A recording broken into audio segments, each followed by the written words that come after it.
Good morning, Ozarks. It's April 1st, but we're not fooling around today. We're going to talk about chronic fatigue syndrome right after this.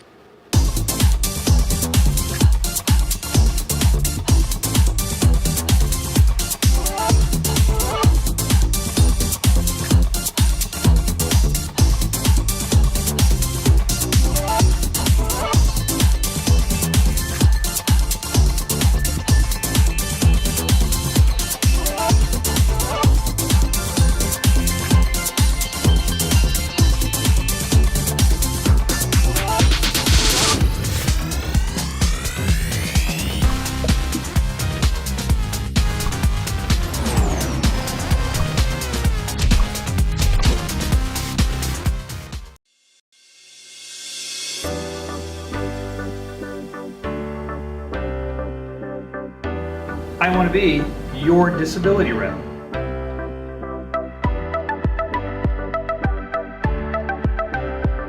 About that in a second. And we are back. Chronic fatigue syndrome. As soon as you mentioned that to me this morning, what did I say? That you've got. I've got that. Who doesn't have chronic fatigue syndrome? Aren't we all just exhausted all the time? Well, and that's exactly it. And if I ask somebody what chronic fatigue syndrome is, they're all going to say, "Well, I'm tired all the time," right? Yeah, because it makes sure. perfect sense. And unfortunately, our doctors are kind of in that same grouping a lot of times. If someone comes in and complains that I'm fatigued all the time, then they get CFS written in their medical records.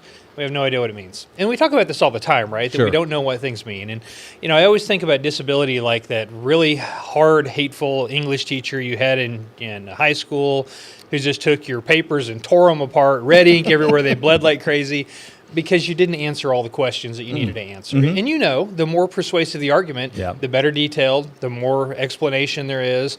And if you don't have that, you start to question it. And that's what happens with Social Security, too. Okay, so when we're talking about something like chronic fatigue syndrome, I was joking. Yes, I'm tired, but I work late, I sleep, and then I get up early and I work again, and that's just kind of what I do. So it's by choice. It's not really a medical condition. Right. And I was up framing the house this weekend too. I'm absolutely beat this morning. That's why I thought about chronic fatigue syndrome. But what we're missing is the muscle soreness. We're missing the swelling of the lymph nodes. We're missing the lightheadedness, the dizziness, the labored breathing, the changes in restroom habits, the having to get up and go pee in the middle of the night.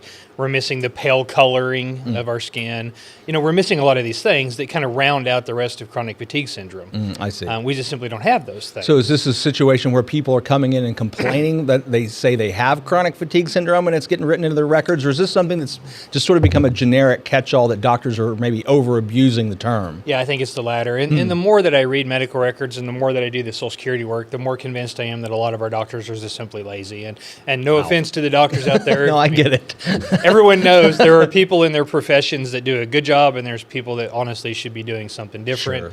And you see this a lot of times with chronic fatigue syndrome. It gets hung on people with no explanation. I think just simply because they complain about being fatigued. Yeah. But kind of the overall problem then is that when Social Security reads your primary care doctor's notes, they come back and see a diagnosis that's not well supported.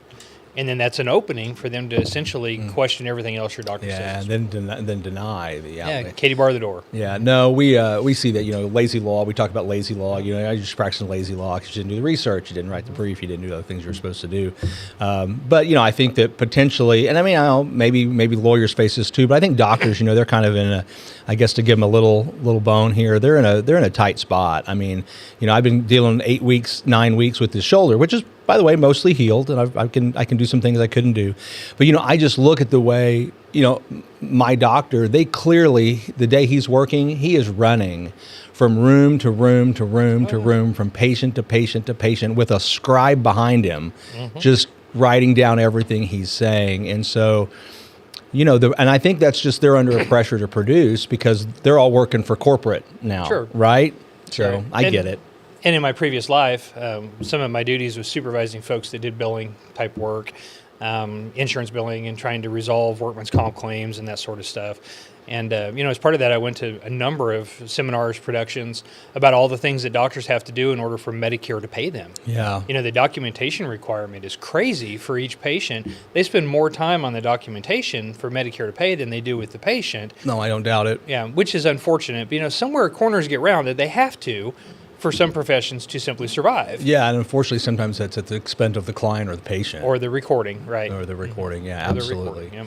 Well, if you have any questions about the situation, chronic fatigue syndrome, how to make sure your medical records accurately reflect your condition, particularly if you're thinking disability might be something that you're going to have to apply for in the future, give Roy a call. His number's on the screen right behind me, 417-812-6698. Give him a call. He's available today. I am. He'll take your call.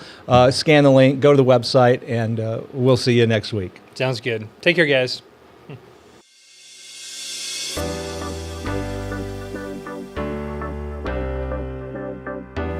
I want to be your disability rep.